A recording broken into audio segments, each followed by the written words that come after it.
Bismillahirrahmanirrahim. Assalamualaikum warahmatullahi wabarakatuh. Berjumpa kembali dengan Ibu dalam pembelajaran Bahasa Indonesia.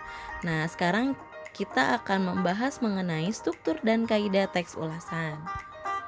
Nah, struktur teks ulasan. Nah, setelah minggu kemarin kita membahas materi tentang pengertian teks ulasan dan ciri-cirinya. Nah, sekarang kita akan bahas mengenai struktur teksnya. Ada beberapa struktur dalam teks ulasan. Yang pertama yaitu ada identitas.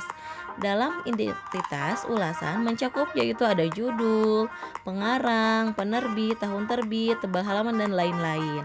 Lalu yang kedua ada orientasi.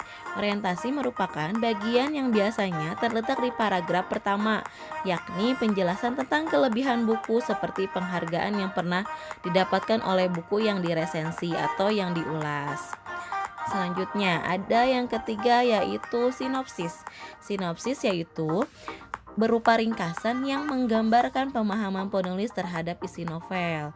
Yang keempat ada analis berupa paparan tentang keberadaan unsur-unsur cerita seperti tema, penokohan, dan alur. Dan yang terakhir ada evaluasi. Nah, berupa paparan tentang kelebihan dan kekurangan suatu karya. Nah, kita lihat ya sama-sama ya. Di sini ada 5 struktur teks ulasan yang tadi. Ada identitas, orientasi, sinopsis, analisis, dan evaluasi. Nah, selanjutnya kita akan bahas mengenai kaidah kebahasaan dalam teks ulasan.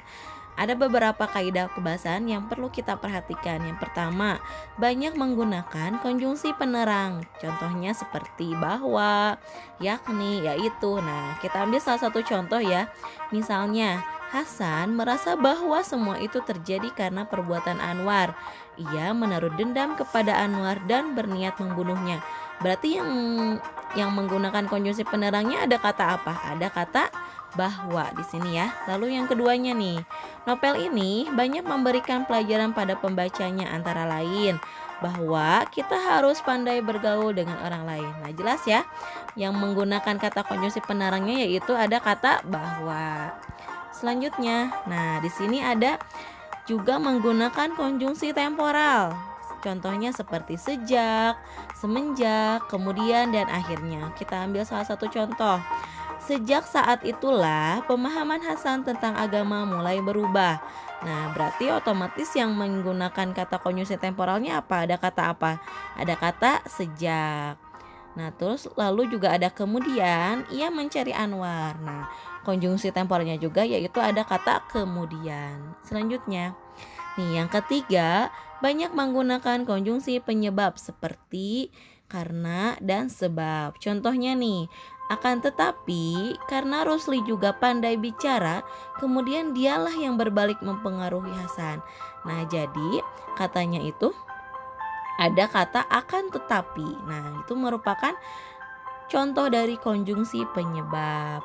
Nah, atau juga misalnya salah satu contohnya juga, lama-kelamaan Hasan cemburu karena hubungan Kartini dengan Anwar semakin dekat.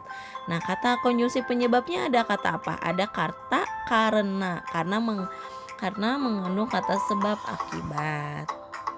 Selanjutnya, yang keempat, menggunakan pernyataan-pernyataan yang berupa saran atau rekomendasi. Nah, pada bagian akhir teks, hal ini ditandai oleh kata jangan, harus, atau hendaknya. Misalnya, jangan sampai salah pergaulan hingga pada akhirnya kita malah tersesat. Atau misalnya bahkan sampai mengingkari ajaran agama. Nah, berarti kata pernyataan yang berupa sarannya ada kata apa? Berarti ada kata jangan. Lalu misalnya di sini kita harus senantiasa berpegang teguh pada agama dan selalu meyakini dengan keberadaan Tuhan semesta alam. Berarti yang harus kata-kata pernyataan yang berupa sarannya apa? Berarti ada kata harus. Itu ya. Nah, jadi kaidah-kaidah kebahasaan yang ada dalam teks ulasan ada 4 ya. Yang pertama, menggunakan konjungsi penerang seperti bahwa, yakni, yaitu. Lalu yang kedua, banyak menggunakan konjungsi temporal seperti sejak, semenjak, kemudian, dan akhirnya. Yang ketiga, banyak menggunakan konjungsi penyebab seperti karena, sebab. Lalu yang terakhir, menggunakan pernyataan-pernyataan yang berupa saran atau rekomendasi pada bagian akhir teks. Nah, itu ya anak-anak, selesai materi yang Ibu bahas. Nah, untuk tugas, kalian kerjakan yang ada di halaman 167 kegiatan 6.5. Nah, di sini tugasnya yang pertama kalian baca kembali teks ulasan untuk novel ateis yang awal-awal kita bahas. Lalu kalian tuliskan mana yang termasuk identitas, orientasi, sinopsis, analisis dan evaluasinya. Mana kalimat yang masuk ke dalam situ. Lalu yang kedua, pasangkanlah. Nah, pasangkanlah di sini. Misalnya pernyataannya pertama, bahasa novel ini mengalir lancar dan mudah dipahami. Menurut kalian itu masuknya dalam struktur apa? Apakah identitas, orientasi, sinopsis, analisis, evaluasi atau rekomendasi? Itu ya anak-anak.